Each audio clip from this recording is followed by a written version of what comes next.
மாப்ள, இவங்க என்ன இப்படி போராட்டத்தில் இறங்கிட்டாங்க?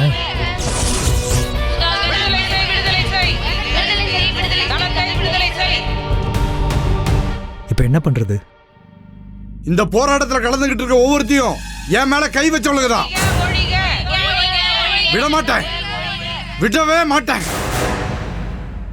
என் மேல கை வச்சு என் வேலை போறதுக்கு காரணம் இருந்த அந்த தனம் மட்டும் இல்ல, இவளுக யாரையும் நான் சும்மா விட மாட்டேன்.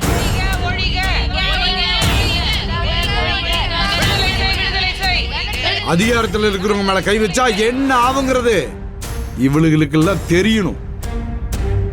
இவளுக ஒவ்வொருத்தி என்ன கதி ஆகுறாளுங்கன்றத நீ பாரு மச்சான். இவளுக எல்லாத்தையும் நான் பழிக்கு பழி வாங்கல. நான் சுதாகர் இல்ல. இப்ப என்ன மாப்ள செய்ய போற? அந்த தனம் இவளுக்கு கூட சேர்ந்து தானே என்ன ஜெயிலுக்கு அமிச்சா. இவளுக எல்லாரையுமே அந்த தனம் இருக்கிற இடத்துக்கு மொத்தமா அனுப்பிச்சு வச்சிடலாம்.